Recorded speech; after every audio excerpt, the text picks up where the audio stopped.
Hello mga kabubuyog! Kumusta kayo? Mayroon tayong bagong viral ngayon na ito si ate, nahubaran ng panty. Tingnan nyo naman, parang nagko-content lang siguro to.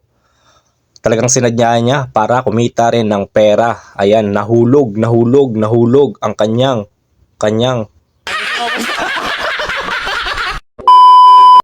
So yun mga idol, napanood nyo naman yung viral video na yan at hindi ko lang alam kung content lang nila yan, no? Para syempre sumikat, para pumatok at para din kumita sa reels, no?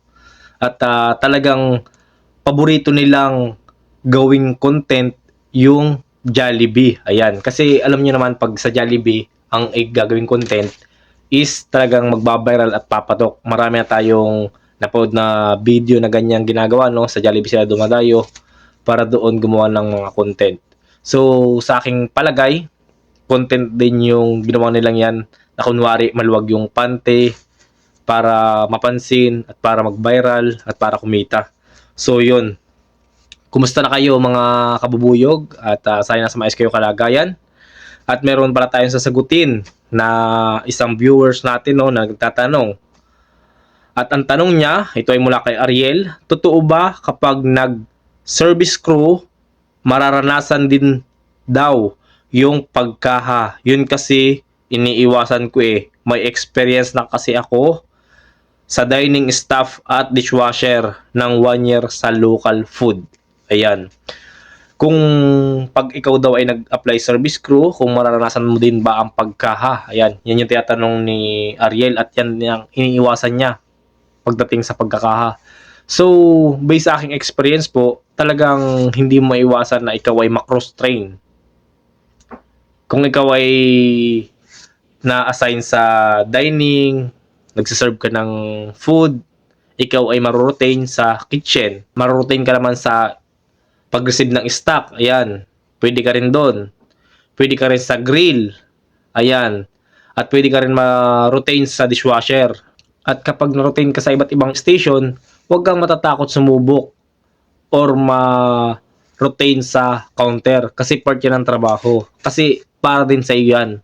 Magandang skills yan kapag ikaw ay natuto sa pagkaha kasi yan ay demand. Kumbaga pag marunong ka sa pagkaha, yan ay demand kapag ikaw ay nag-apply. Kasi kapag ikaw ay tinanong sa job interview at nakalagay sa resume mo, marunong ka magkaha, baka may posibilidad na mas ma-hire ka kaysa sa mga walang experience pagdating sa pagkaha. Huwag ka naman mag-alala kasi may magtuturo naman sa'yo dyan, may mag-guide naman sa'yo dyan about sa pagkaha. Kaya huwag kang matakot, basta nagagawa mo lang na maayos yung trabaho mo, pakikinig ka sa TL mo, ayan. Ganun lang naman guys yun eh. Kasi kung hindi mo susubukan yung isang bagay, hindi ka matututo. Sa una lang mahirap ang pagkaha, pero pag mga ilang linggo ka, ilang buwan, parang naglalaro ka lang yan. Makukuha mo rin yung techniques dyan. Ayan. So, isa pang tanong mula ulit kay Ariel. Sabi niya, ano ang pinagkaiba ng dining staff sa dining crew? Ayan. Ano ba ang pagkaiba ng dining staff sa dining crew? Halos pares lang naman po yun. Ang staff at crew ay pares lang po yan. Kaya ka naging staff kasi isa kang empleyado dyan sa loob ng tindahan. Crew, isa kang empleyado. Pares lang po yan, pinagkaiba lang ng pangalan. So kapag ikaw naman ay na-assign sa dining crew, ikaw yung nagsiserve ng mga pagkain, ikaw po yung front kay customer. Ayan, ikaw yung nagsiserve ng pagkain, naglilinis ng table, kung ano yung mga pangailangan ni customer. Ayan, customer needs sa madaling salita. Ayan. Tsaka ang kagandahan pag sa dining crew, kapag magaling ka at maayos kang magserbisyo sa mga customer, makakatanggap ka ng tip. Ayan. Sa totoo lang, hindi naman mahirap yung pagiging dining crew. Basta makuha mo lang yung technique.